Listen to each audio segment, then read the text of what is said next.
Ladies and gentlemen, are you or a loved one looking for mobility and accessibility solutions in Sudbury? Look no further than Silver Cross Sudbury. Silver Cross Sudbury is your trusted source for a wide range of mobility aids and home accessibility products. They're dedicated to improving your independence and quality of life. Visit their showroom at 760 Notre Dame Avenue or call them at 705 222 0700. Your independence is their priority. A huge thank you to Silver Cross Sudbury, more importantly to Dean and Chantel Jacqueline for all of their support of the Behind the Bench podcast all the way back to day one. We love you both. What is going on, everybody? Welcome to week 211 of Behind the Bench. We are in the final weeks of summer here, folks. My God, has it ever flown by? We hope everyone's doing fantastic. We love chatting with you every single week. For the most part, BTB. Sometimes, we get a little busy in the summertime, but we're getting excited. Footballs are on the horizon, hockey, and we have a lot to talk about because we are recapping the lively men's open, the Dewey. As people know, you can see it on my hat right now if you're watching on YouTube. But ladies and gentlemen, we're here, week 211. You got myself, Alex Schwino. You got Tommy Vlahos. We're going mano y mano. You can find Behind the Bench podcast on all podcasting platforms. Like I mentioned, you can find us on YouTube at Behind the Bench. You can find us on X and Instagram at BTB Podcast _. And you can find us on TikTok at Behind the Bench. And for all BTB, everything BTB, you can find us at www.behindthebench.co. And if you want to buy some of the most fire merch in the podcasting game, you can purchase it at www.btbshop.ca. Like I said, you got myself, Tom, and Tommy. Tommy Vlahos, how we doing, brother? Doing great, and I actually just got breaking news. It's totally off topic with the golf-related stuff, but I have to mention this because my dad is ecstatic, okay?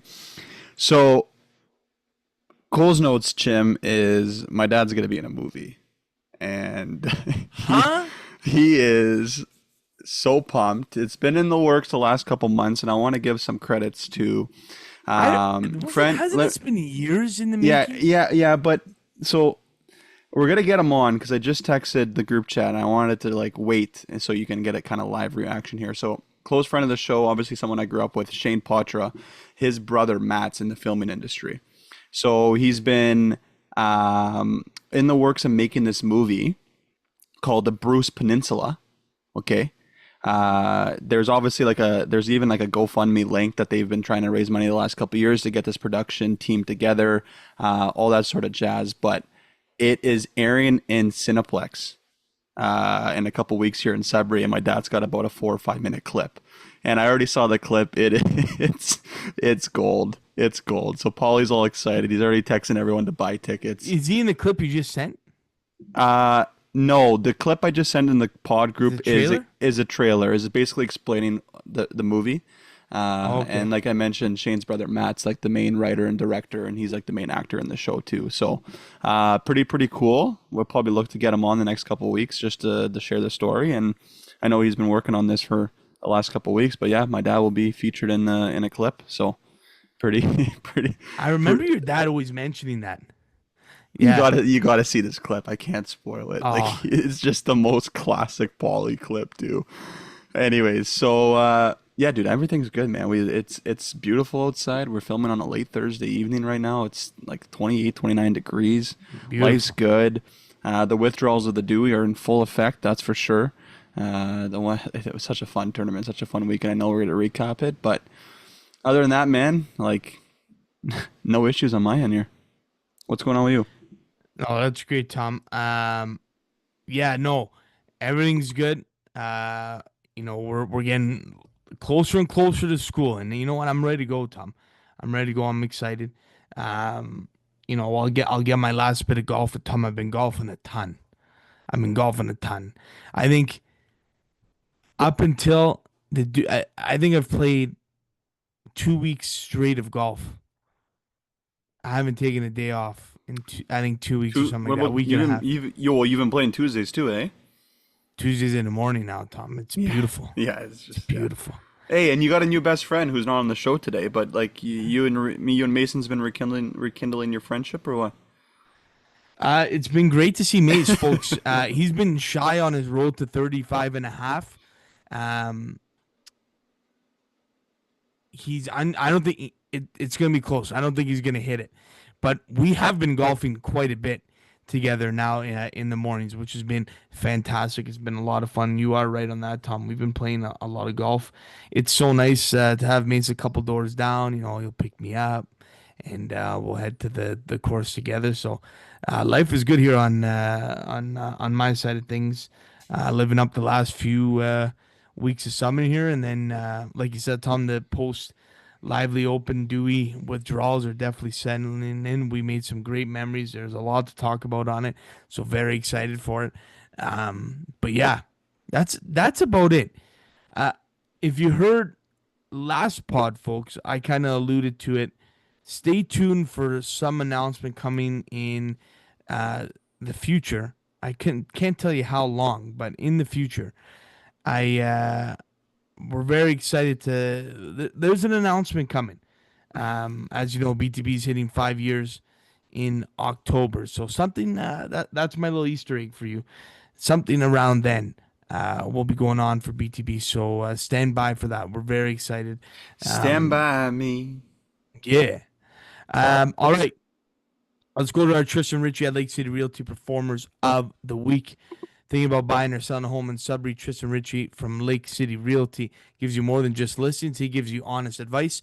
Tristan will tell you whether it's the right time to buy or sell based on the market, your needs, and his deep local expertise. No pressure. It's just the truth. Ready for a real conversation about real estate? Call Tristan at 705-920-6109 or follow him on social media at Real Ritchie. Your home journey starts here. Tommy, I will send it off to you. I mean, this one's just what I like to call it Ramsey Lake Nepewan Shed. This one's like the best performer I think I've ever had. It's going to go out to soon-to-be guest Bobby Shomon, and I'll explain it quickly here. This guy had an eventful weekend at the Dewey. On the Saturday round, he was one group ahead of us, and we're about 5-6 holes into the day, and there was a huge delay on one of the holes because everyone that played the Dewey that's listening, there was so many wasps on the course, like outrageous amount of wasps this weekend. And Bobby was unfortunate enough to get stung by them, by one of them, two of them. I'm not sure how many actually got him, but had allergic reaction, rushed to the hospital. Didn't get to finish his morning round with his group. Gets taken care of. A couple hours later, comes back and finishes his round and the weekend. Like, talk about a trooper, talk about a warrior. If that happened to me, I would be bedridden for about a month. Everybody knows that. But Bobby Show goes, takes the ambulance from the Dewey, gets worked on, comes back, finishes his round. Like Iron Man stuff. So he's my performer. Well, he is the Sudbury Wolves Iron Man, and he proved it at Correct. the Dewey. We were playing behind him, Tom. Bobby Showman, he nails, man. We see him getting picked up by the cart on 15. We have no idea what's going on. And then we find out he got stung by a bee on the neck. Was the neck? Yeah, okay. It was the neck. He got on the yeah. neck. And like you said, think about that. He took the ambulance to the hospital from Lively. Yeah. Got treated.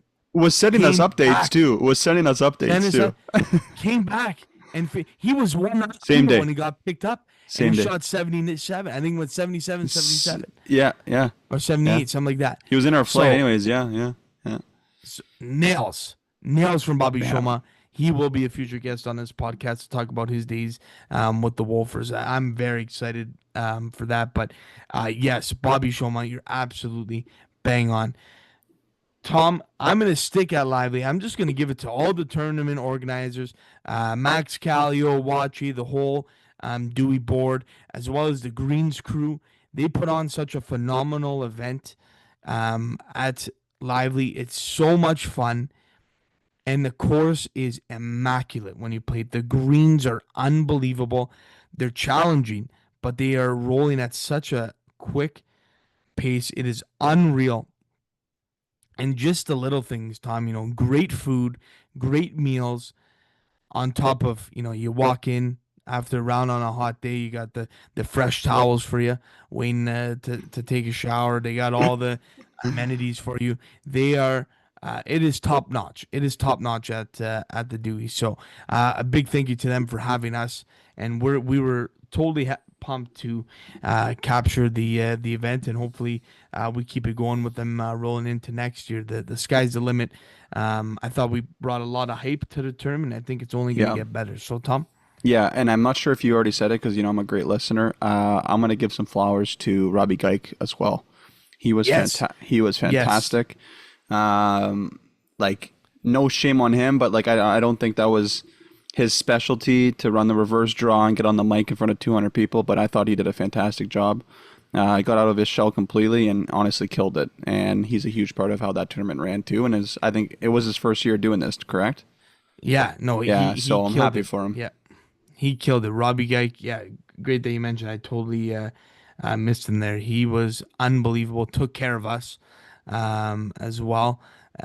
So we couldn't thank him enough as well. Robbie Geik, definitely. So well done, Tom, there. Yeah. All right, well, on to our Courtney's bulletin board. And let's break down the Lively Men's Open before we get into other news, Tom. Friday practice round. Let's go to the Friday practice round, Tom. Our first time playing Lively this year. All year. Yeah. God, did the greens ever... We were in for a surprise. They took us for a ride. Yeah, we had a lot of fun because the group we were in for both Friday and Saturday, it's electric. So I don't want to think too much about it, but Friday beat us up, man. Like the greens, like you mentioned, I think I still believe Friday was the hardest day in terms of the greens. They were so quick, and everything that you were hitting was just blowing past it, or you thought you were going to get it there, and then you leave it 20 feet short. Anyways, practice round took us for a twirl. But hey, that's why they call it the practice round. You get the bad shots out, and that's basically what happened. I mean, fast forward to the reverse draw too a little bit. That was an electric factory too. The prizes, my God, the prizes. The one thing I want to say, okay, I got two things actually about the reverse draw because I want to ask you about the practice round too. Two things that I remember now. So they got tons of prizes. Everyone that was there knows how it works. But the best part was 150 to 200 guys. First prize up is a quarter zip from Lively, and our buddy Zach Matheson wins, and you got 150 men just screaming at you to take it off. Oh yeah, it's just hilarious. So then he puts it on, everyone goes wild. But for me and you to go double D on out of the reverse draw has to be fixed. Has to be fixed. Back to back jacks. Like there's so many other people in there, and me and you get out of this reverse draw back to back. Yeah, that was wild. Yeah, that was sad to see. But what's crazy, on top of that, we played together the entire weekend. We shot the exact same on Saturday, and then played with each other on Sunday. But back to the practice round. Yeah, that was horrendous. Like, what was going through your head? Because I think you were a little more frustrated than I was. But oh yeah, I said, wow, like I'm gonna shoot a million the next day. It was one of those ones where it was either that or just like you got to forget about it, and kind of just started having a good time. But on 4, I left the putt short, and then I missed the putt. It was about a 5-footer that rolled off the green, and that kind of gave me the indication, like, oh my God, like we are in one for this weekend. And then I chipped in for bogey, which was hilarious. And then, yeah, it was tough. I was definitely concerned going into Saturday, but fresh slate. Saturday morning, Tom, we get out there. 1 and 10 are both very tough starting holes. 10 is the much harder starting hole at Lively. It is not even close. I was shaking in my boots over the first tee. I don't know about you, Tom, but I was rattled. I was nervous. No, we get in the cart together after those tee shots. And I guess they're called tee shots, but we hit iron. So I don't even know what you want to call it. Tee shots. Yeah, tee shots. Yeah, that makes sense. And, buddy, I don't know if you saw me before that shot even happened, though, before we got into the cart. I had to take I was in my own happy place, as Happy Gilmer would say. I had to take some deep breaths, man. I'm like, why am I so nervous for this golf shot right now? Like I've played in, I like match play events at the ID, I guess would probably say that was bigger, but I was the most nervous I was ever, even for in a hockey game. Like I'm like, what is going on? Yeah. That tee shot is just so intimidating. But yeah, then like you mentioned, we get in the cart, we were both shaking, and you made 5, correct? Yeah, I You doubled. pulled to me. You pulled to me last year. year. Yeah, you're doomed there. Yeah. But we cleaned up. We cleaned up after that. You Can for we talk sure about did. Rob Matheson going up and down from the bunker, left bunker on 10?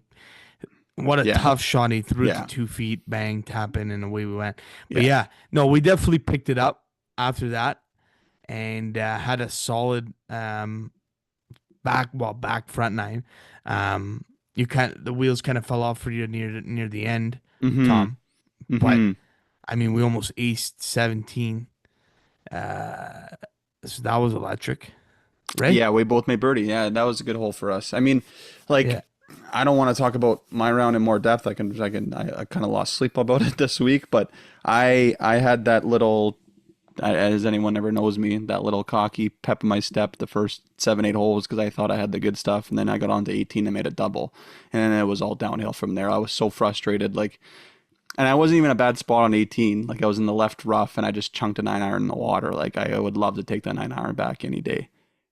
Like if I would have got even through that 9 holes, I think I would have been totally fine. Oh yeah.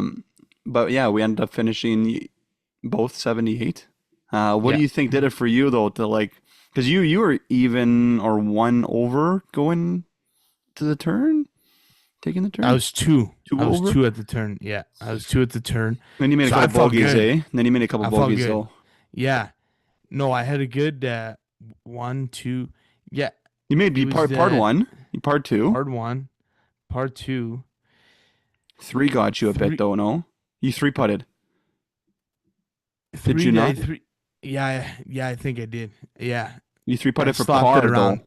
Yeah, and then you're right. And you then I didn't get 3-putted up and 4. down yeah, I did. I 3-putted 4. You're right. Correct. Yeah. You middle So of the green on 4 too. Middle of the green. The putter was rattling me. Yeah. The I think if you greens, would have I had such a hard time. if you would have parred 4, I think you would have still been 2, and then you would have been fine. That bogey killed you. I think that 3-putt bogey on 4 Killed me. Yeah. Killed me, man. And you were in a great spot too. It's just, man, those greens eat you alive. Like, that's it. Yeah. No, it drove me nuts. But yeah, I mean, we played fairly well. Could have been a lot better. Both shoot 78, and yeah, like you said, the wasp was insane. And then moving on to Sunday, we're back together. We played with Pat Tom, great guy, and Chesnell. Connor Chesney, who Warrior of the Week too. He had a goose egg on his elbow and just kind of bunted the ball around. He put a decent score together as well, and yeah, I don't know. What did you think of the Sunday round, Tom? I mean, personally for us, like it kind of is what it is. I had it going for a bit and then fell off. Yeah. I mean, I knew it wasn't going to be good when I mean. Can we talk about what we did on 7? 7, I 3-putted. I 3-putted 6 for bogey. Pissed, and then we blast our tee shots within 10 feet of each other. Left bush on 7, and we were in one. Yeah, it took us 2 tries, both of us, to get out of the woods. I mean, we probably should have just took unplayables. Like, we both make a double on that hole. Anyways, like, I had a lot of high numbers on the Sunday round. I also had, I think, 3 birdies. Like, the birdies were coming, but then I would make doubles or triples. Like, all weekend, I think I had 5 total birdies. But immediately after I made a birdie, I made a bogey or other, like a double. Like, that can't happen, right? Yeah. Yeah, but, I think I had 1 birdie on the par 5s. I was brutal on the par 5s, and that's where you got to take advantage of it at live. Correct. Yeah.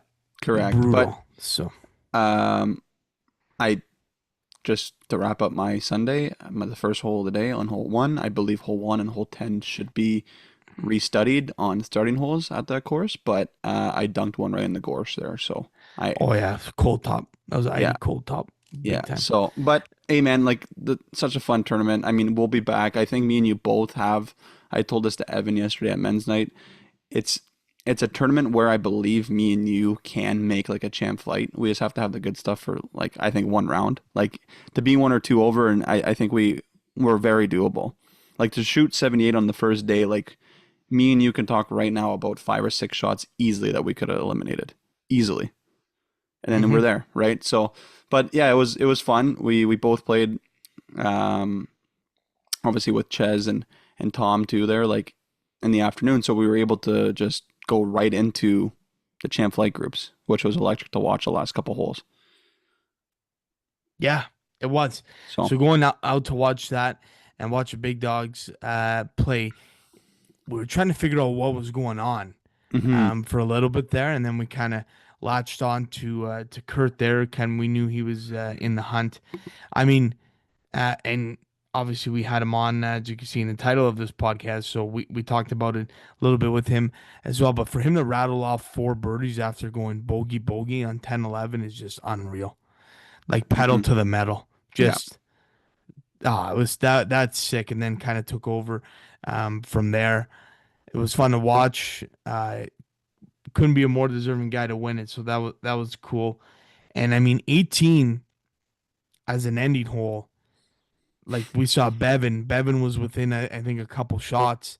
You go in that fairway bunker, it's over. yeah, As you saw, you're doomed. He hit the lip, went into the other bunker, and then getting over at that rate, like it's tough. 170 yard Even that bunker drop shot. zone on 18, that drop zone on 18 is almost a bunker with how much sand is in that drop zone. Correct. You can really catch some turf there. So, but yeah, it was a cool finish. I mean, we posted the bunker shot Evan hit. He came tied second. T3. He hit an unbelievable bunker shot. It was a back pin. He was on the down slope of the bunker. The shot he hit was unbelievable. Yeah. And to get up and down was just nails from there as well. So the best part too kind of reminds me of the ID as well, Tom. It's just the amount of people watching the final groups coming. It's awesome, especially 18. The sun was coming down perfectly over the water. Yeah. It was just a perfect stage set to watch the guys come in here. So yeah, that was a ton of fun. That was a lot of fun. Yeah, no, to watch. it's the best, and that anyone that's played that back bunker on 18, like, and where that pin was, and I want to give Chezzy credit too.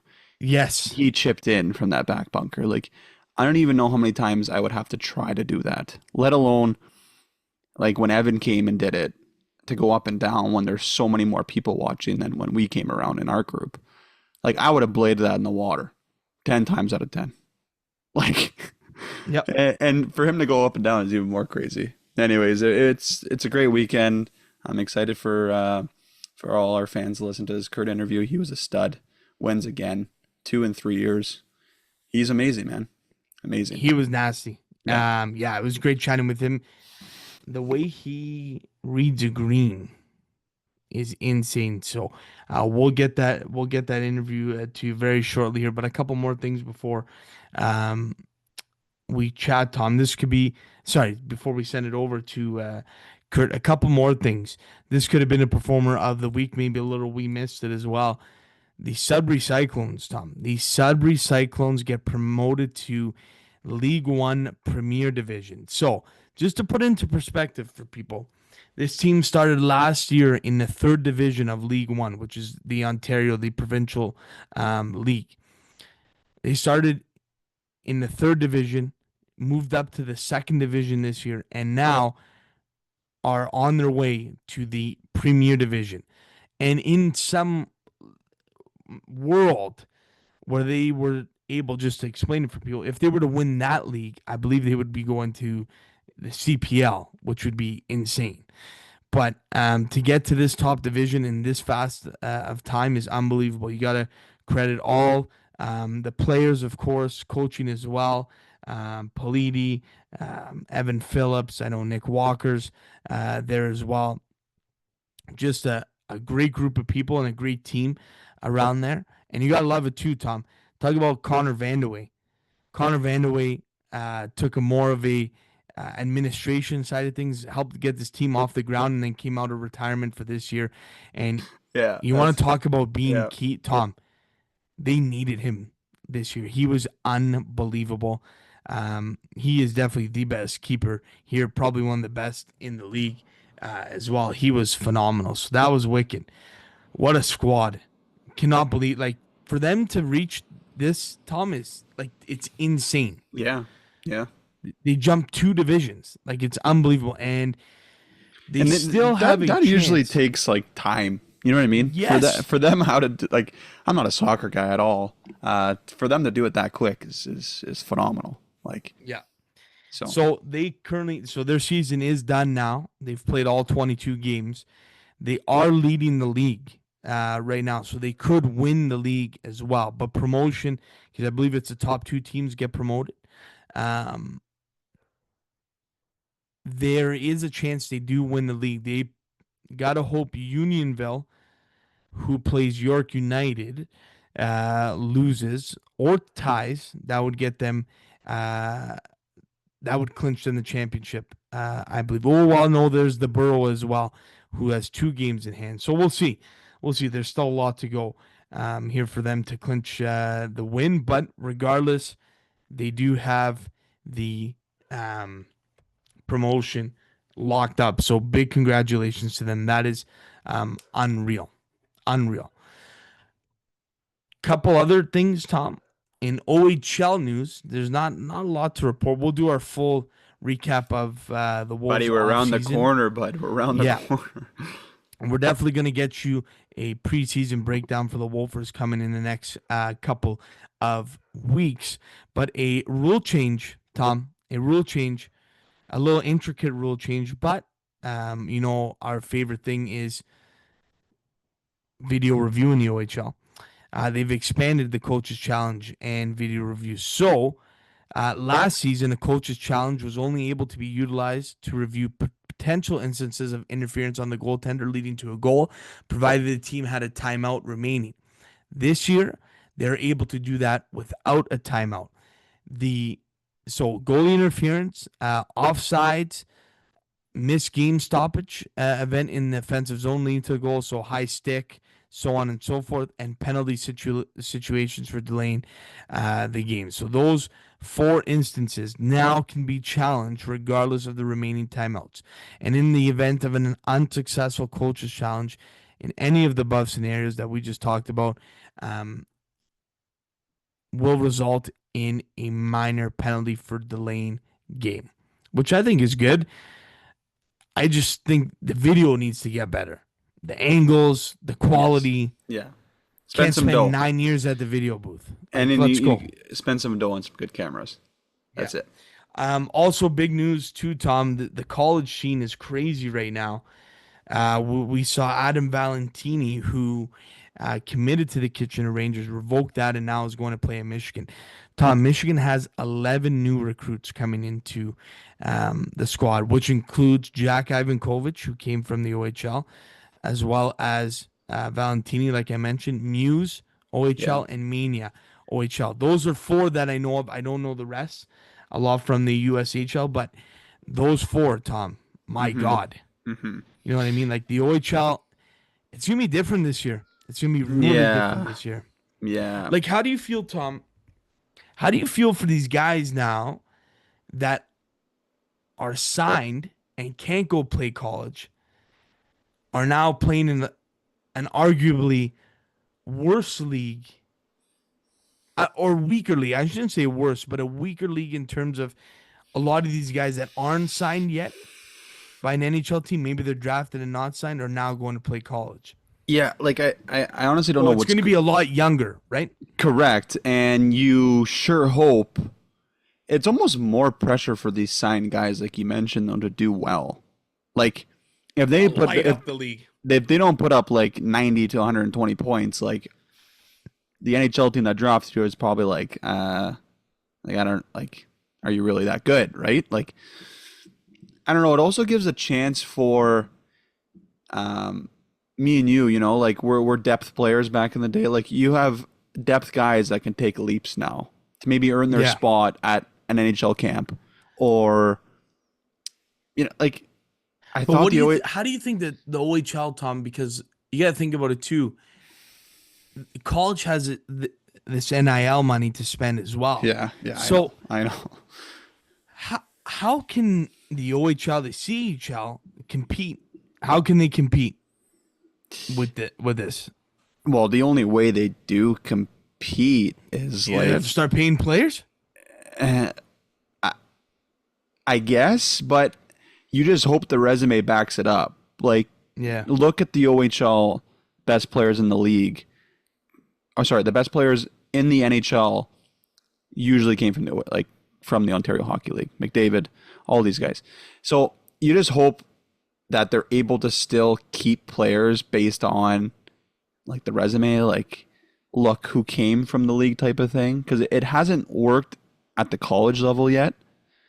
I mean, there's still a lot of good players that come out of college. Don't give yourself, but the OHL is the best. College. I think I no. I agree, Tom. I still think major. But junior- it's making a turn. Like it's major. a big- making a big turn. a Tom. big turn. So you just hope. I'm not saying that you hope it doesn't work out for like these people that are leaving to go play college, but it's like you hope it's just a little small stint of like a couple of years and then it's fixed again. You know what I mean? Because, man, I'm not saying the OHL is not like a good league anymore, but it's like, how can you not agree that it's got to be watered down? Like, how can you not say that? Oh no, it's going to be. No, Like- it's going to like- be. There's like- you can't deny that. Think about it. Muse, Mania, Ivan Kovic, those guys, Porter Martone, gone, all gone. Well, like they're gonna be we're gonna be like top players in the O. Valentini, gone. Right? It's just gonna be younger. It's gonna be more of like a stepping stone development league. But I've had this conversation with you before, and it's nothing against Sudbury. But if you have an opportunity like Henry Muse to be living in Sudbury, Ontario, or going to school and living in Michigan, what are you gonna do at 18, 19 years old? I'm going to that's Michigan. hard to compete with. Like I'm going to right? Michigan. Like It's hard 10 to times compete. out of 10. So it's like, how do you make it equal? You maybe start paying them with like how they're doing it with the NIL money, or you just, I don't know, you come in an agreement with them. Like it's really strange, dude. I don't know how it's gonna work out. I'm really curious to see how the league's gonna operate. Seriously, what the caliber of hockey. Because to be honest, like there's not gonna be many fans that are gonna want to go. Like how many times did on a Friday night when London comes here on a January and February, and they had the front-loaded first rounders that went to all the best NHL teams, everybody was coming to watch them. Now, like you mentioned, when these really good teams that come, I still think there'll be that pull though. no, I agree, but it's like you're gonna have one or two guys per team instead of like 3 or 4, dude. Yeah, I agree. You know what I mean? Agree. Like, It's just going to be young. Like by the time those kids hit 18, a lot of them are just be gone. yeah, But also, I think you got to try and sell them on the thing is, like, listen, you can spend 4 or 5 years here, and then extend your hockey career by, so on and so forth for another 4 or 5 years going to college. But I think a lot of it, Tom, the NIL money is just yeah, like, yeah, you know what I mean? yeah, Like- yeah. So that's why And I even mentioned. for Porter Martone and Ivan Kovic, like you got Brampton, or you got Michigan and Michigan State. how do you how get do you mad at that? compete with that? Yeah, and Yeah. these guys. Okay, so here's my other thing. Other than the London Knights, Correct, but I know we're gonna talk a lot about this because it's now you're getting me going. The only part I understand if you're leaving an OHL team to go to college. Okay, we mentioned the city you play in, and then you're talking Brampton, you're talking Sudbury, you're going to Michigan State. I get that. I'm not gonna name names because you already know who I'm gonna say, and I don't want to call anybody out. You got to make sure that you're gonna be playing when you go to college. You can't be leaving your OHL team when these schools are after you, because you very well might get there and then you're like the 8th option. Like, hello, what I mean, like- you can be the man on your OHL team. like You can play in 30 case minutes of a night. Michigan, what type of minutes are Mania and Muse going to get? Like, let's be honest. What type of minutes are they going to get there in Michigan? You got to hope there's some sort of like There's 11 new recruits. I know you got to hope there's some sort of agent agreement though, dude. Like, Yeah, I mean, there's behind gotta closed doors, like, getting for us, guaranteed minutes. Yeah, yeah, they're NHL draft picks. Like, you know what I mean? I Otherwise, gotta like, I find sure out hope, too. I sure hope there's that sort of agreement because if they Yeah, get there and they don't play, how do you develop a player? yeah. When I wonder. when if Muse was still in the Wolves, dude, I'd be closing the D door. Like, you're not getting off the ice. Like, In the OHL, that guy would have so dude, many minutes. it'd be his league. It'd be his He'd play league. 35 mintes a night. That's why I'm saying that Gonchar guy the Wolves just got in the import draft, he's playing 45 minutes a game. Like, he's not getting off the ice. Yeah.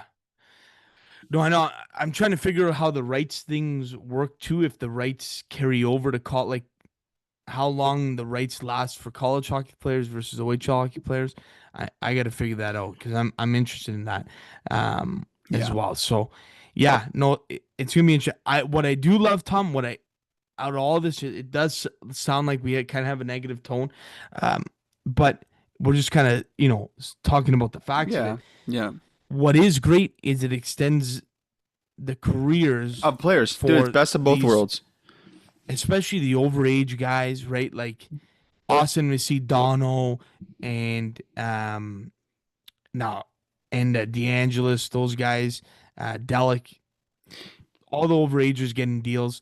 At college is awesome to see. Now, what happens to U Sports? U Sports is in trouble, in my opinion. Correct. They're in trouble. Like, Correct. it's Yeah. going to be because- way watered down. Yeah, I wait. think. So, Yeah. nothing against those three guys you just named, okay? But 10 years ago, overagers, and we probably know a few of them that finished their OHL career, didn't have a place to play Other than U Sports, yeah. other than U It was Sports. like- But it some was, it people, was either the Coast or U Sports. but some people didn't want to like play U Sports because it wasn't that good of a league, like, Yeah. right? Yeah. Or like, why would I go to like Carlton to play for them? Like, it doesn't sound sexy to a lot of people, right? But now, like, Dono's going to Providence. Like, you're telling me Well, you were and the like, difference is in money. Like, let's be honest, Tom. The difference is in money. Like, if U Sports had any type of a budget to pour money into hockey, of course it would be competing with Correct. college hockey. But I agree to that. the but, States is a different beast. The money, like, think about it. All those teams are funded by their football teams. Like, You're right. that You're doesn't right. happen here. You're right. It So is. in terms of marketing, Tom, like you said, it may not look as nice to play. Like, I don't think the U Sports League is bad at all. I think it's actually really good hockey. But like you said, on a marketing standpoint, like at 18, 19 years old, when you're going to make that decision, like now, especially, you're not going to play U Sports. You're going to play college. Like, Well, we have a lot of friends that played U Sports, dude. Like, talk about Chenier, Dan Walker, Jacqueline, all these guys that played U Sports, McKay, they could have went to play college easy. 100%. Cole McKay played over 200 games in the OHL. Like, he would have, he'd be at a Providence or a Michigan probably likely too. Yeah. You know what I mean? Like, that's just the reality of it. Yeah. Yeah, it's wild. Times have So- changed, but it's honestly, I think it, like, to summarize it, I think it's better in the long better run for the players. For the players. It's better for the players. Correct. This was rarely do you see leagues make a decision Like in the that. best interest of the player, and they did. So you can't deny that. You can't deny that. Okay, Tom. So you know what I did, Tom? I asked ChatGPT Okay. about the players' rights. Okay. Okay. So for CHL, after you're drafted, your rights expire after 2 years. For college, it's for as long as they play. Okay, so 4 years. Okay. All right. Okay. But if you went from major junior to NCAA, it's still only 2 years. Okay. So that's how it works. So I just wanted that's how ChatGPT explained it to me. So guys like Delic and these guys only get 2 years of college? No. Sorry, I'm talking about NHL draft rights. So like Muse, Oh, who's okay. drafted by Calgary, Okay. still only has 2 years. on his rights. Okay. Gotcha. So Gotcha. same with Mania. So I don't Gotcha. know if that's expiring this year or if they have expired. But yeah. All right, Tom. Well, with that, I think it's a good time to send it off to our interview now. Please welcome and enjoy, folks, our second time now having him on, the 2025 Lively Men's Open champion, Kurt. Right, ladies and gentlemen, as you know, we just came off one of the best weekends of the summer at the Lively Men's Open, and we are pumped to have this year's winner on with us. He's already a recurring guest and may become a regular appearance now in the years to come, shooting a smooth 72-69 this year. Please welcome three-time champion Kurt Kowaluk back to BTB. How are we doing? I'm doing well, thank you. Thanks for having me. Of course. Kurt, 2 wins in 3 years. How did it feel to get it done on Sunday this year? It was, it was nerve-wracking. Like every year you come and play in these tournaments, right? You're an amateur golfer. You may work hard on your game. You may see some results, but it's like literally for most amateur golfers, I would guess that are playing in the tournament, their games are a bit of a roller coaster. So, yeah, I mean, it was awesome. I mean, when I played 2 years ago, that was my first time playing in however many years, 20 something years. And, it was exciting. There was nerves, like on my, Whoop bracelet there, it shows the strain. And it's like, it's one thing to just like play golf and you Yeah. make all the golf swings, but then just like the anticipation of the round, um, performance anxiety, you know what I mean? Like, it's just like you want to do well, but then you're not sure if your game's going to be there. But then once you get sunk into the round, you're kind of like, okay, well, now's the time to shine. But I mean, it just feels awesome to play tournament golf. Like that's, end of it. It's like it's something that, you get your heart rate's up, the chemicals are flowing, and sometimes they feel good and sometimes they're, anger kind of chemicals that are flowing. But, yeah, just just competing. And then obviously guys that I've played against before, like Jacob beat me last year and he was in the mix again this year. And, yeah, just a great feeling because yeah, I kind of traveled up uh to Sudbury or to Lively here to play that tournament specifically. And yeah, just to have all my family and friends there supporting me and hugs and high fives and a few adult beverages afterwards after the ceremony was also great. So I mean it feels awesome. It's like there's that love-hate relationship with the summertime. Like I wish I was working. I wish I was caddying right now, but at the same time, it's a pretty nice consolation prize to be able to come and play your like childhood course men's open. You know what I mean? So For sure. it feels amazing. No kidding, no Unreal. kidding. And Unreal. I have to ask this, Curdy, because I actually play golf every men's night at the Ottawa with Evan, who was in your group for Sunday. And I told him yesterday at men's night that we're interviewing you today, and he goes, "You have to ask him about hole 16 and his up and down." And actually, I didn't really think too much about it until I remember where you were off the tee to put yourself into a spot to go up and down. And you're talking about the nerves. I mean, me and Alex hate hole 16, first of all. We think it's stupid. That hole needs to be blown up. But so you hit one left, you punch through the trees, you give yourself about a 20-yard chip, and you leave yourself about 5-6 feet, and you make the par. Was that like Yeah. the deal breaker for you when you were like, okay, I got this thing? Because Evan told me that was one of the best chips, and this guy played Division I golf that he's ever seen. Yeah, well, I mean, for me, like you got the Golf Genius scoring, right? Mhm. Sometimes it's updated, sometimes it's not. You're not really sure what the guys in the group It's like. 'Cause true. now It's true. We had curious, no idea. Yeah. not only We had this, no like, idea. what are the guys behind me doing? What are the guys two groups behind me doing? Right. Like, so my brother and I are down there, and it's kind of like I feel like Parker was down there as well with me. He was a little Hmm. further left. He chose like a high left route towards like the left bunkers.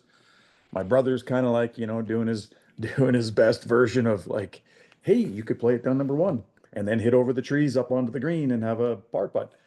And so I'm kind of like, well, Kyle, like it would be great to know how I stand right now, like as you're amped up in the tournament. I'm like, if I knew I had a 2-shot lead, maybe that shot down one would be great, because you're kind of like, you're saying, if by going down number one, you're kind of saying, I'm totally okay with bogey. If Mhm. it, because I'd still have I don't know, I'd still have a 60 or 70-yard wedge shot from down on middle of the fairway on number one.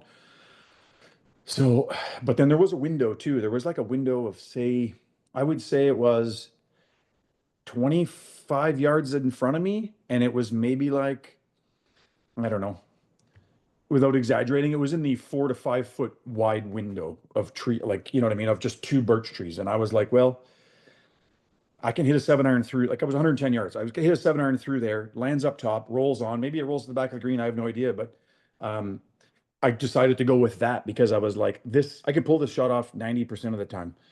Um, and my brother just kind of quietly walked away, and I hit my shot. And so yeah, but getting to so that was how I kind of got to the chip. Like I could have rattled off a couple trees there, and then probably my uh anxiety or anxious level would have gone a little bit higher, and probably a little bit more pissed off. But so I get up there and I see that my ball's in the fairway, just short of the green. And I mean, I would say, I mean, I know it wasn't exactly the same yardage or amount of green and stuff, but like I had just come off hitting a great chip on 15, right? To about a foot away, and a tap in, or maybe whatever, 6 or 8 inches away, and a tap in, for birdie. So, like the confidence was high, right? Like I think I had just 15 was my fourth birdie in a row. Um, so yeah, getting back I mean, the 6 foot putt was cool. Because whenever you hit a putt, you just look up and you're like, this is tracking exactly where I want it to be. And just end over end rolls right in the hole. I was just like, whew, like what a relief, because I was thinking like, bogey's probably not the end of the world, except I don't know how I stand in the standings exactly. But yeah, like there was, I think, yeah, well, earlier that day I hit a couple terrible chips. So I knew I would be destined to hit a couple good chips eventually, and they just happened to Mhm. come at the most important time, right? Like on 15 and 16, Yep.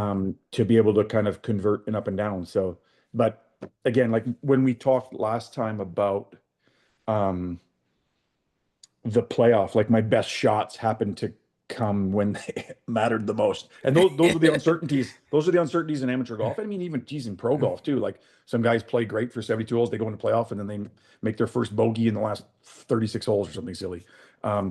But like it just happened to, like, you as an amateur golfer, you got dice and you're rolling them and you're like, oh, perfect. I got exactly the role I wanted. And that's for what happened to me as well. So lucky to have a line through the trees. I could have been on the edge of the bunker, stymied in the trees, and then scrambling for bogey, but I was down below and I had an open shot, and then hit a nice short game shot from whatever, like you said, 20 or 25 yards from the pin, and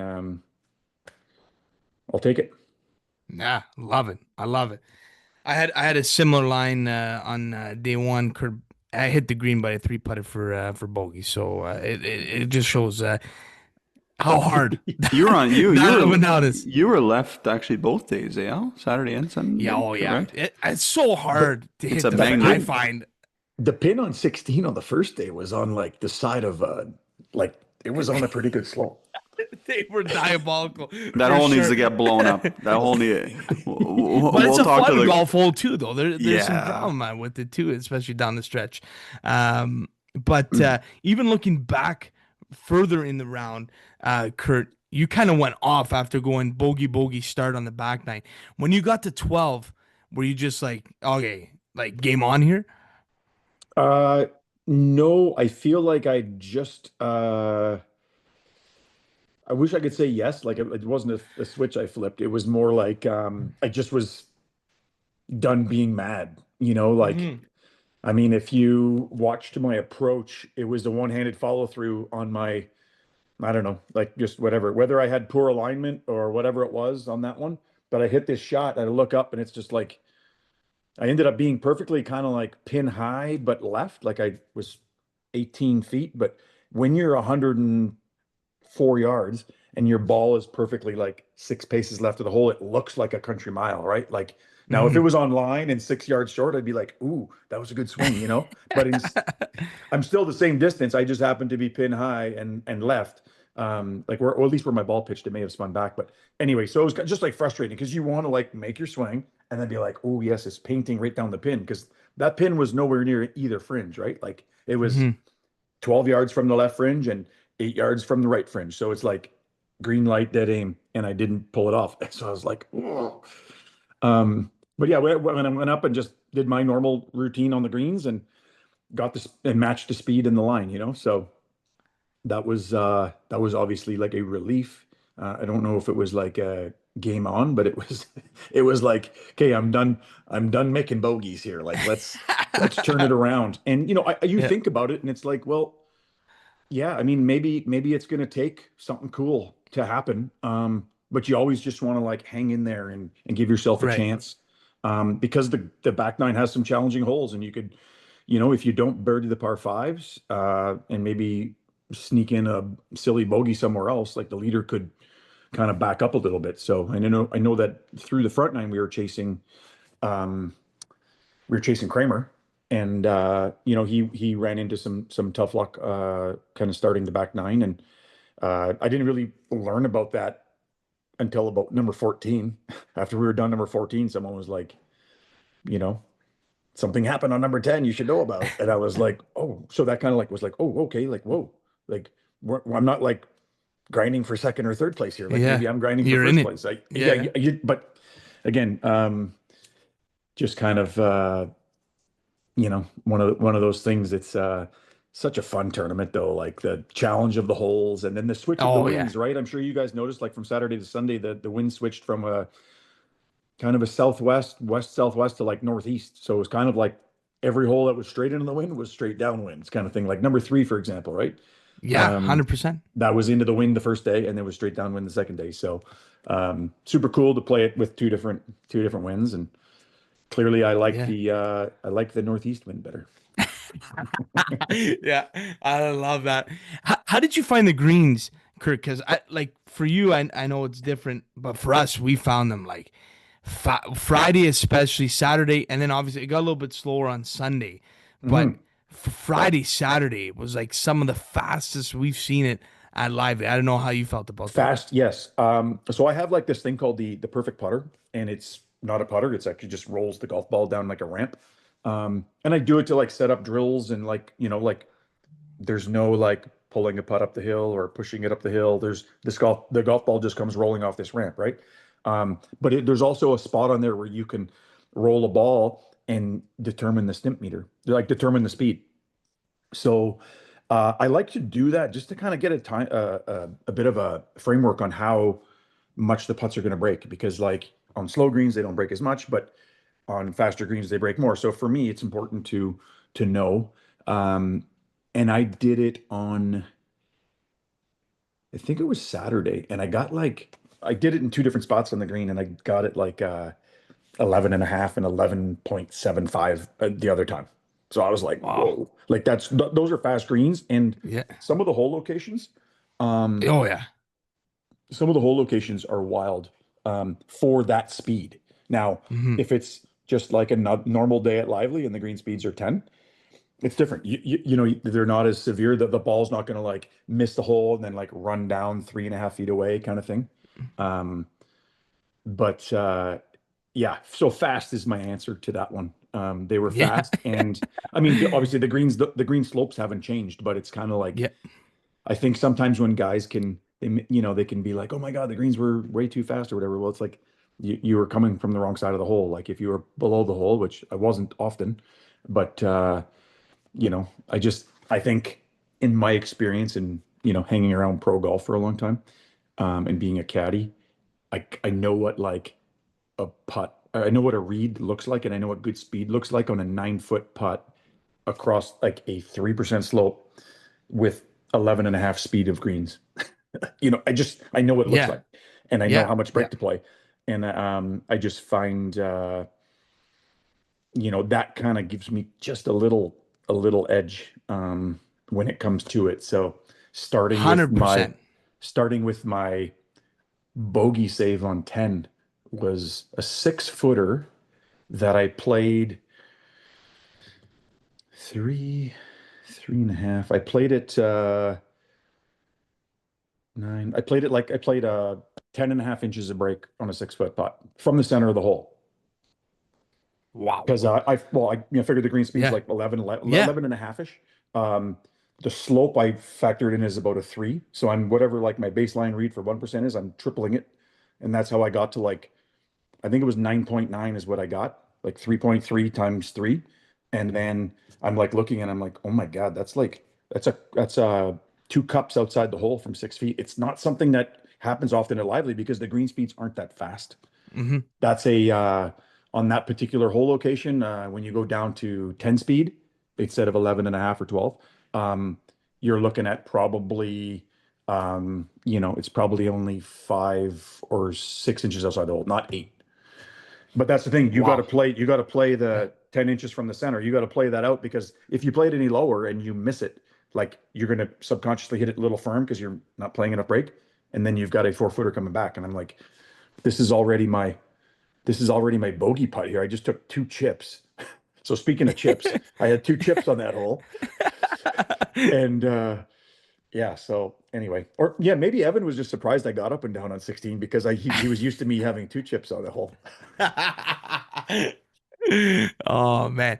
Well, I remember like watching you read the greens, and listen, obviously you just explained it as well. There's levels to how you read a putt. We are nowhere near that, but watching you kind of, it's like the professor, the way you were just kind of articulating your putts, even some of the chips as well.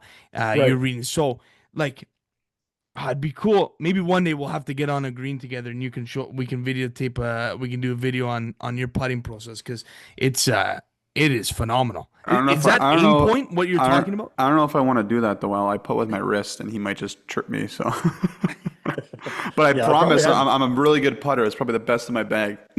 You guys, well, my putter's 32 inches. So after we did something like that, you guys would have to cut down your putters, get a new grip.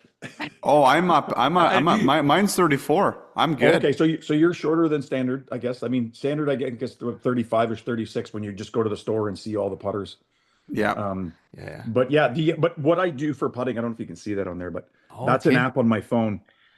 Um, and so Ralph Bauer, who is a tour putting coach, he's actually the director of instruction, I believe, at Hamilton Golf Club. So he Okay. works with a bunch of guys. Like, I bet you even at the Tour Championship this week, he's got a few guys he works with. Like, Mhm. out of the top 30, he's got 3, 4 guys he works with.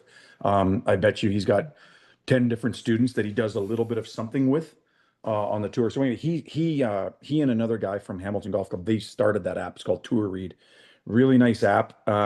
It allows you to change the speed so you can really make sense of like knowing that day, like, are you playing on 10 or are you playing on 12? Because it's a big difference in the amount of time the ball takes to get there, or the downhill Mhm. putts, how ticklish they can be. Um, but yeah, really cool. He kind of introduced that to me like a few years ago in Detroit. Um, and since then I've been using it with some players and they're like, oh my God, this is really good. Like the best golfers in the world are like trying to get any edge.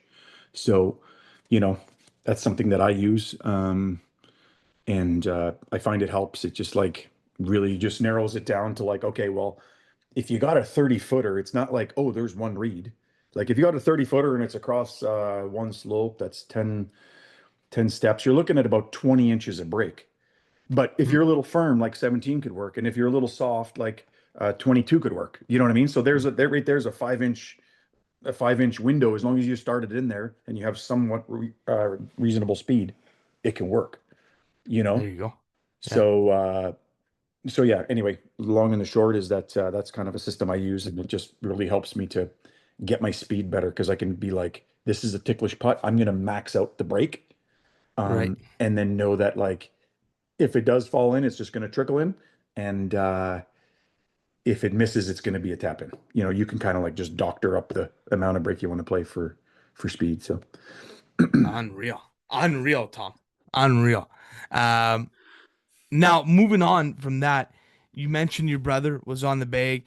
Your father was around as well, who I got to meet at the invite. Absolute beauty. Yeah. By the way, fantastic guy.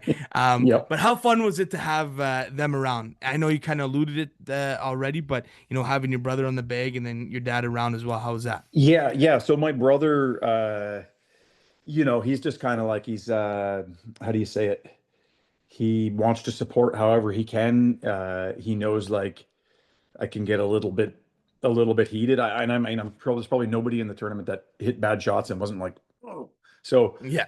he was encouraging when he needed to be, and kind of let me be when I needed to be let be. And but yeah, he just kind of knows me the best, right? So if I'm like,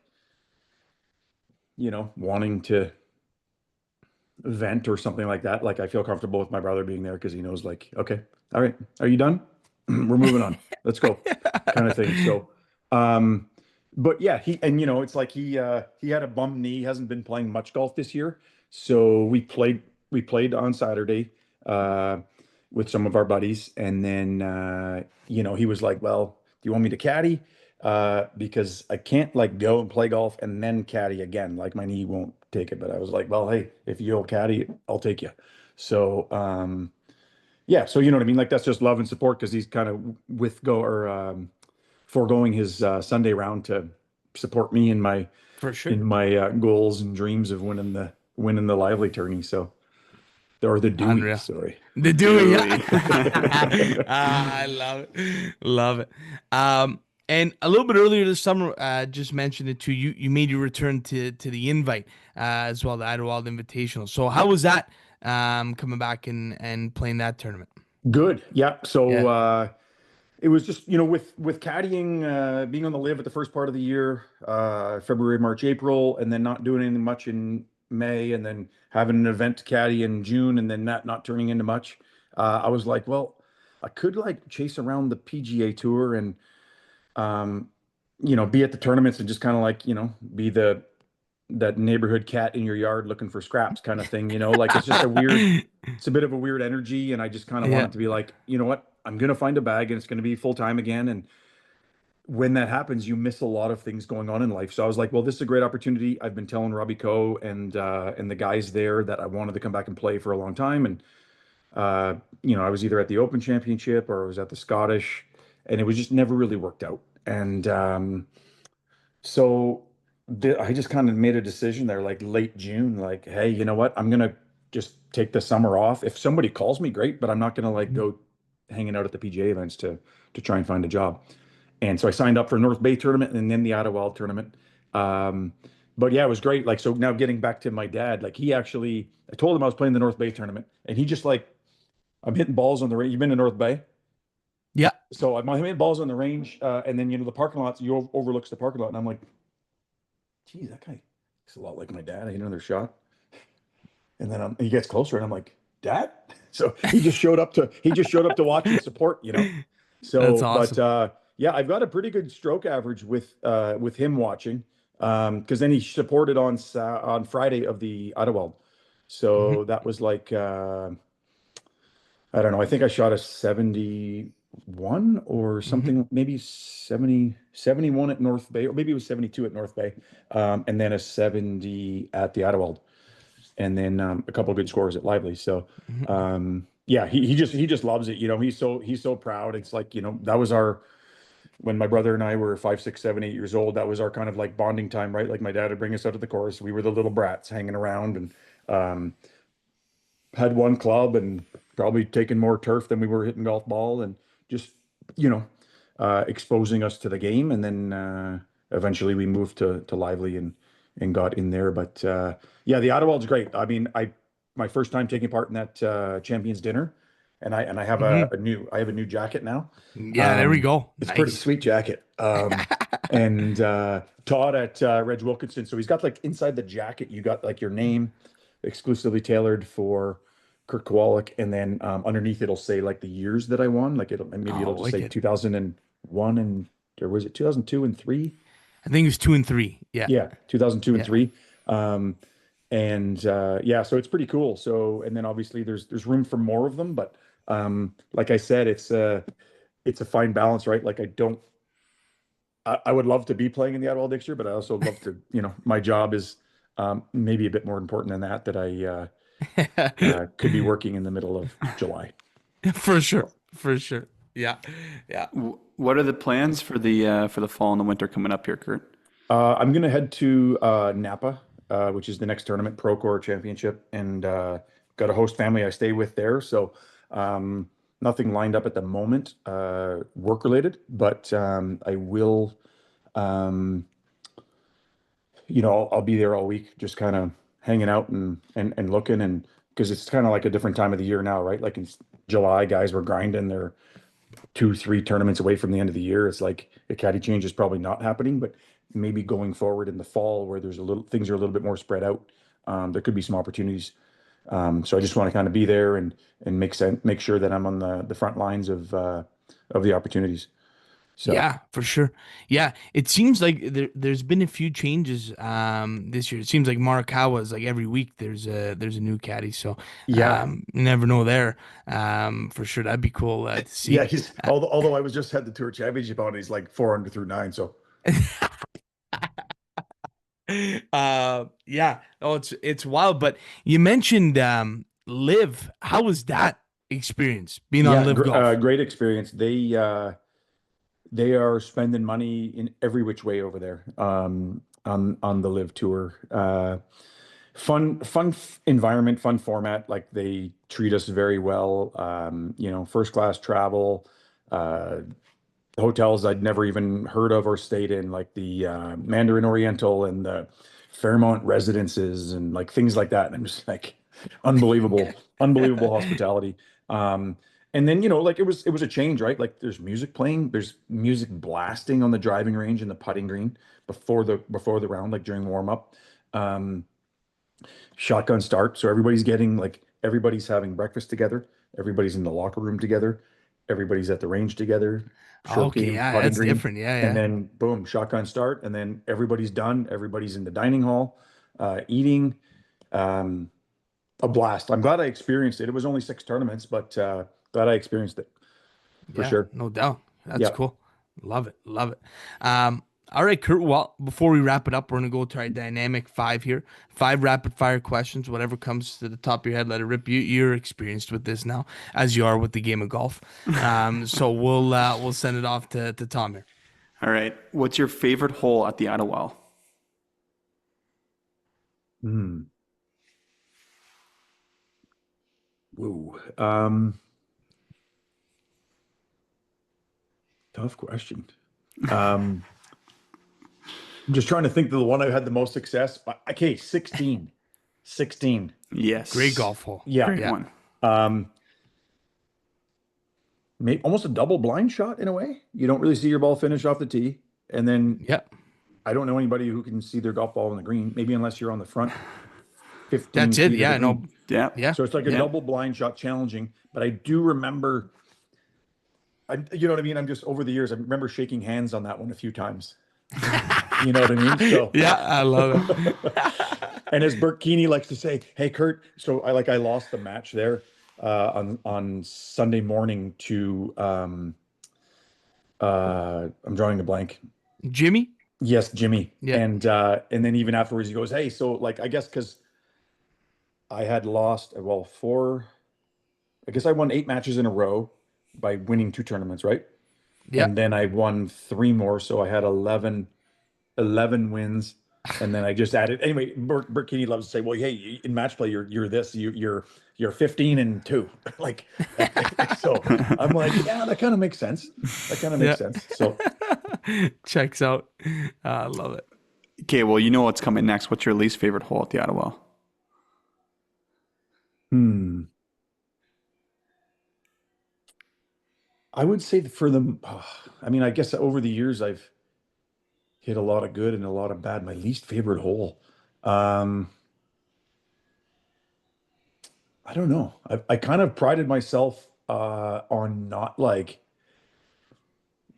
having things that I would say I dislike about golf courses, just being a caddy and like Yeah. instead of Yeah. standing there up on a hole and being like, "Oh my God, I hate this hole. The last time I played this hole, he hit this and he was in the," you know what I mean? So it's kind of like I just try and like objectively look at it like it's a par four and this is the way the tee shot should shape or something like that.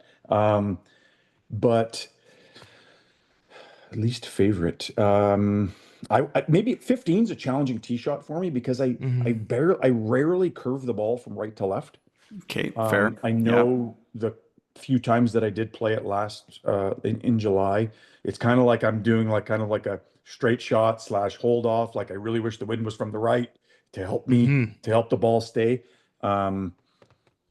Yeah, I would say that that's a challenging. And then the green is weird too, right? Like it starts low at the front, comes up to a rise, goes down to a low point, and so your approach shot coming in, depending on where it's coming in from, like you could to a front pin, you could just land past the hole, hit a downslope, and roll away. I don't know. I would say maybe I would say that one because for the tee shots challenging for me. Like it's generally not a driver. So with a driver, I could certainly like let fall to the left like way easier. But when you're hitting, when you're hitting the up off the ground, like with a 3-wood or a hybrid or something, I find it's hard to curb it with a cut, which is right to left. Gotcha. Okay. So it's that Laurentian University. Any of those holes close to Laurentian, I don't like, or I like but don't like. Those are my two holes. You know what? It's a good two answers. 16's usually plays fairly well for me, Alex, but 15, it's tough. You get into some trouble easily there. When you hit driver 220 like me though, I love that golf. Yeah, just from right to left. Yeah, you got to what Arnold Palmer says, swing your swing, dude. Yeah. Kurt, who's your dream 4-man foursome to play with? Who would you want to be in a group with? Your all-time dream. Dang. I've never really thought about that. Who are my favorite people? Okay, here you go. I don't even know if they all golf. I know some of them golfed in their time. Let's go. Someone I never golfed with who's a Sudbury legend. He is 40 years older than me. Was on the Leafs last Stanley Cup winning team. And I got to know him in the desert of California.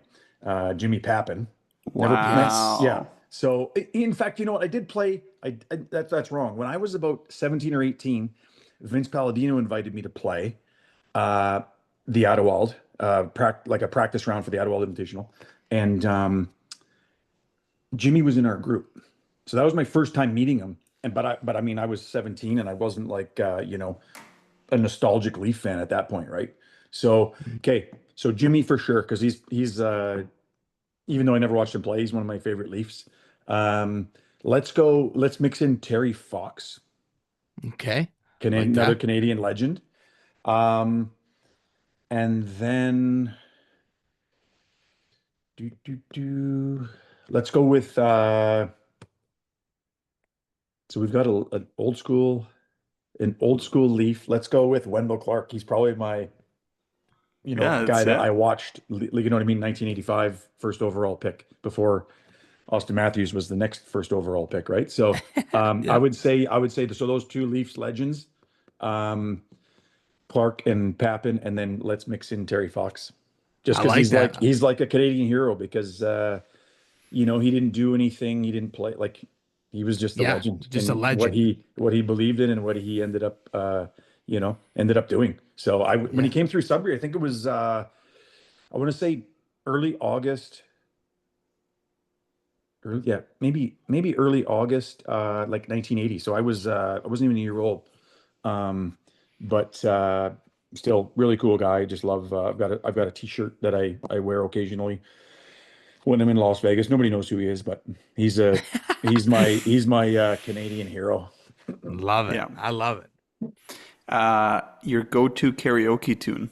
What are you singing? Ooh, I think it's been a hot minute since I've done karaoke, but I've shined with Africa by Toto. Okay. Yeah. Banger. I remember the last time I sang it, I was in Japan. We were there for a tournament, and they've got some really cool karaoke bars there. And without going into much detail about how they're run, it was a pretty cool, like, just a bunch of us caddies, and maybe there might have been a couple of the players hanging out as well. And it was like our last night there, and we were out singing away. So I would say that's one of my favorite karaoke songs. That's I good. love Hey, it. that's I good. love it. Okay, and last one, who's winning the Ryder Cup? Great question. I feel like, ooh, good question. Like I don't have any favorites. You remember what I was telling you about golf holes? You know what I mean? It's like Yeah. golf pros have golf bags that need to be carried. So, Yep.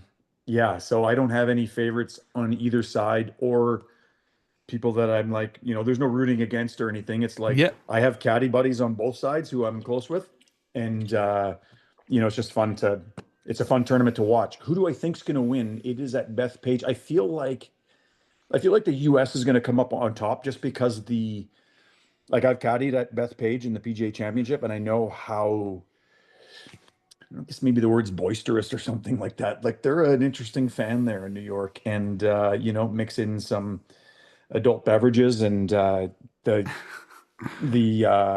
European team's going to be, they're going to hear it, and the cheers are going to be, it's going to be like, the negative cheering against the Europeans, and then the positive cheering for the US. So I give them, like, the teams are so evenly matched. I give the US the edge there, Yeah. having the I like home that take. having the home country crowd. Jim, I got it in a fast dynamic 6 here because I'm looking at my chops today. You're mentioning you're a Leafs fan. I knew it was coming. I knew it was coming. I'm a diehard, Kurt. I'm a diehard. Okay. What do we think about this year's off season? Are we happy about the decisions we made? Are you okay with Marner leaving? Give me your answer in like I'm a minute. okay. I mean, for the longest time, like, if it's well, put it this way, I believe in, if it ain't broke, don't fix it. And clearly that was broke. No? Yeah. Like something was wrong with the system, so something needed to change. I'm happy for Marner. He plays for my other team, the Las Vegas Golden Knights. So, but yeah, no, I got group chats with my buddies, and it was like they were wanting to have a parade because they got rid of Marner. It's like the guy's a skilled guy, didn't perform in the playoffs, and they said, "Hey, time's out, time up. See you later." Yeah. Selfishly, I'm happy that they were able to make like a last minute deal. Like he didn't just walk in free Yeah, I agency. Like agree. they were able I to make a agree. last minute deal. And that Nicholas Roy, nice hockey player. I mean, I watched him for, yeah. I don't know how many years he played for Vegas. Big but, boy. Big um, boy. I was for the longest time, longest time for 8 years, I've been rooting for the Golden Knights too. But it's kind of like people ask, well, who, if they were playing together, who? Well, it's not a question. I'm rooting for the Leafs. But if I had 100% to give to hockey, I would say I'm giving 60% to the Leafs, 30% to the Golden Knights, and then 10% to Everybody else. Sudbury guys. Like I love watching Yeah. Nicolinos play, and back in the day I loved watching Savage play and all these guys, and then now there's like a couple guys coaching in the NHL and stuff like that. So Desjardins I was a huge fan of his. I donned a couple Blackhawks hats and a couple Blackhawks shirts, rooting for him. So yeah, like I think I learned it a little bit from Jimmy Pappin. Like I love rooting for most things Sudbury, and he was a huge fan of all the stuff going on. Like he'd be, even you remember when Tristan Renault won the Ottawa? How old was he? Like Yeah. 12. 16. yeah, 12. He was 16. Jimmy Pappin told me about it. He's like, hey. Yeah. There's this young kid, Tristan Renault. He won the Ottawa, blah blah blah. And I was like, really? Yeah, I don't know. Yeah, I think I could be wrong. I think my friend told me he's 16 years old, and I was like, come on, really? So you know what I'm saying? Like, he's a guy who lives in California and just loves Sudbury so much that he keeps in touch with some buddies here, and has got his finger on the pulse. So, but yeah, I'm happy about it. We got two good goalies on the Leafs. But yeah, I'll end it right now. It's our year, bro. It's our year. There it is. Go. There it is. Every year. Every year. I love it. Well, Kurt, thanks a lot, man, for coming on once again and chatting with us. Congrats on the win. And selfishly, we'd love to see you, but if we know you're not here next year, it means you're working. So we love to hear that Correct. too. So best of luck. We Awesome. appreciate you coming on. Thanks, Alex. Kurt. Thanks, Tommy. We'll see you guys. That Dynamic 5 was sponsored by our lovely friends at Dynamic Therapy. Dynamic Therapy helps you reach your full potential. Whether you're an athlete like myself or Chimino, recovering from an injury, or looking to improve your well-being, DTRC supports your recovery every step of the way. They offer services like athletic therapy, physiotherapy, massage therapy, chiropractic care, strength and conditioning, trigger point injections, on-field care, and ACL rehabilitation. Visit their brand new facility at 2095, that is 2095 Armstrong Street in Sudbury, or call them at 705-919-3311. That is 705-919-3311 to book your appointment. Get back to feeling great with DTRC, where your recovery is their priority. Bang. Thank you to Bang. Kirk Kowaluk for coming on. Bang. Bang. Thanks to Kirk Kowaluk for coming on and chatting with us. I could sit and talk golf with that guy all day, Tom. If he's back around next summer, I really actually do want to do the video of him reading a putt. Putting. Yeah. Yeah. Like, oh, man. The way he was explaining, there's levels to this thing. I look at a putt, okay, right edge, couple balls to the left, hit it and away you go. But the way he mentioned it, like really, once you have the break, it's all about the pace. Now, as simple as that sounds, like, oh yeah, no, like, Oh, duh. Yeah, it's duh, true. Jim. But You know what? there are multiple ways a putt can go in. It's all about the Pies. pace. I I don't care if you take a long time on the green if you make the putt. You know what I mean? Yeah, And Kurt, okay, love him. makes putts. Yeah, but he takes a little bit longer than the usual golfer, as in us, but he makes it. So I respect that. Especially when you're in the hunt for the Attention. tournament. Yes, of course. yes, 100%. He's the best. Of course. He's the best. Yeah, that was a great chat with Kurt. Nice little Easter egg for you, Tom. He's a Leafs fan as well. It's awesome. Yeah, that was good. That was good. I mean, Yeah. hey, join the wagon. I was going to ask him if he saw the reaction videos, but I didn't want to get that deep in there. Yeah. There you go. All right, well, we're going to move it on to our 4-pack now, folks. Proudly brought to you by our friends at Thread the Needle. Hey, hockey fans, you want premium custom jerseys without the premium price? Thread the Needle has you covered. Founded by lifelong hockey lovers, they make top quality, fully custom jerseys at just $50. Ordering is easy. Submit your design, approve your concept, and get your jerseys in 3 to 4 weeks. Plus, they offer bulk discounts, quick turnaround, and top-tier customer support. Upgrade your team's look today at threadtheneedle.com. Look good, feel good, play good. BTB has you hooked up with promos, folks. If you are buying 10 or more jerseys, you get $10 off each jersey. If you're buying 15 or more, that's $15 off each jersey. And 20 or more jerseys, you are getting $20 off each jersey. Thanks to Thread the Needle for sponsoring today's episode. Now, back to the 4-pack. Tom, football season is now around the corner. And we're here to pick the best of the best fantasy football players. We got to pick a quarterback, a wide receiver, a running back, and a tight end. Correct. Okay, Tom? Yeah. That is what we got to do. Now, I think we do our, now since we've been going mano y mano, I think we take 2 teams. I think we do that once again. Gives us double chance to win. Let me find out. I mean, I won the last 4-pack on the fact that I picked Kirk Kowaluk. First Ovi. Thank you very much. But we're doing no order, right? We're not doing first round quarterback, second round, like no, any order you want. Okay, as long as you get all 4 in, gotcha. Okay, Tom, we actually tied our team 2 and 3. We're tied.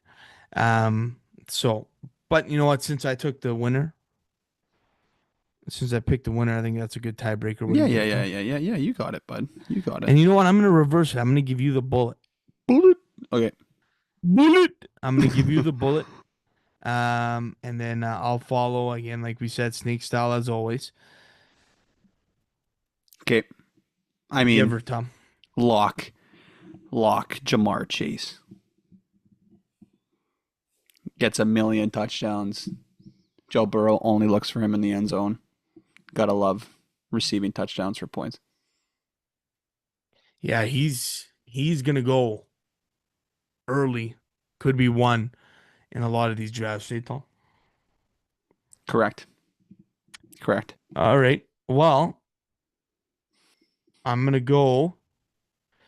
I'm gonna go and take. Give me Justin Jefferson.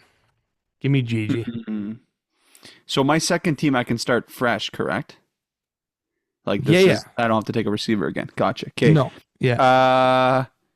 I just want to take him so you don't have him. Give me Shaquan Barkley. Saquon Barkley, great pick there, Tom. Okay, now I like this. I really like where we are here. Let's go with CD Lamb. Let's go with CD Lamb. Ooh, wow, Alex. Wow. And let's go with Bijan. Bijan. Bijan. Great Go pick. ahead, Tom. Great pick. Okay, give me. I usually have him. I like him. Give me Nico Collins. Mm-hmm. Mm-hmm. Okay. All right, let's get it. Let's get another running back here. I'm gonna take Jahmyr Gibbs. Give me Jahmyr Gibbs. Yes, very good. He was great for me last year. Loved him. Okay, You got give me. back-to-back jacks. Okay, give me player comparison to Al Cimino. Give me Derrick Henry. Just a fridge. You like that one? You like that? Yeah, it's good. Okay, so back to back. Now, I definitely need probably a QB. I can probably get a good one later, but give me a nice tight end. Uh, give me Brock Bowers. Like it, Tom. I'm gonna take Lamar Jackson. Yeah, yeah, yeah, yeah, yeah, yeah. Yeah. Yeah. Okay, I might as well just get another tight end here just to screw you a bit. Give me Sam Laporta. Sam Laporta. He's a dog. He was so often. He is a dog. He was so off and on for me last year. Yeah, I like him Depends. though. Tight ends is a crapshoot this year, though. Well, let's take Josh Allen, Okay, lock. and let's go. I need a tight end, so let's go and take. Let's go with George Kittle. George Kittle. He's going to be one of the only options at San Fran, so that's good. Okay, now everyone's probably going to say, why should I not take Mahomes? But I'm not going to take him here, Al. I watched a lot of these Washington games last year. Give me Daniels. Wow. He's nice with it. Wow. He's nice He is with it. nice with it. Yeah, he did well last year. Is his I name like Josh? Is his name Josh? Is it Josh Daniels? No, not Josh Daniels. That's Jaden. the Jaden. coach. That's the Jaden. coach. Jaden Jaden Daniels. Daniels. I think it's Jay, by the way, bud. Okay, Just for spelling. let's go. Let's go with. Do I take it more for the? I'm gonna do it. I'm gonna take Kelsey, just more for the popular vote. Let's go with Travis Kelsey. Okay, I mean, I said what I said, but now you got me going popular. Well, give me Mahomes. There you go. Someone we left out that I almost did it. Jalen Hurts, man, the tush push touchdowns are legit. Yeah. What about Joey Burr? Joey Burr. But honestly, like, who do you like when we have our fantasy draft next week? Like, who's one guy that you just want for sure that you just don't want anyone else to pick? Is there a guy for you? Like, who last year did wonders for you? Gibbs. I loved Gibbs. He's Buddy. gone so early. Yeah, I had Lamar Jackson. He was unbelievable for Because me. he's dual. He's a dual threat. That's what you need. He runs for Yeah. 50 yards and he'll throw Yeah. for 200 and he'll maybe get you a TD and probably one throw-in one at least. Yeah. But that's the downfall though, because he got Derrick Henry though sometimes too.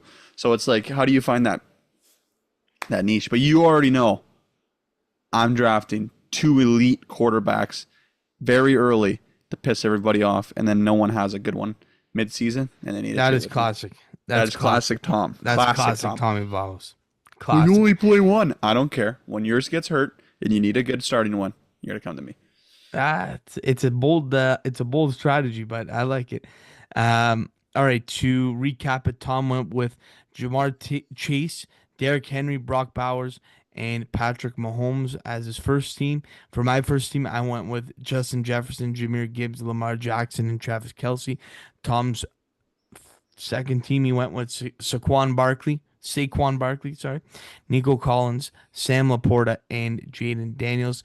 And my second team, I went with CeeDee Lamb, Bijan Robinson, Josh Allen, and George Kittle. And that rounds out the 4-pack. On to We Missed It. One thing I missed, Tom, I wanted to mention, I wanted to shout out from the Dewey, Jim Stefanko. So, funny story on the Saturday round. He pulls up to me. No, this is a Sunday round? Sunday round.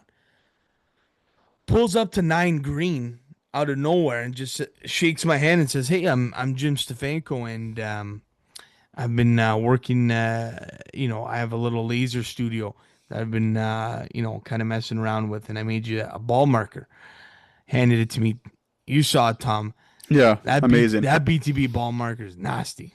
Yeah, and I see it mid-round. I'm like, did you get this for Christmas? Like, where the hell is this from? And then you go, no, Jim Stefanko made it for me.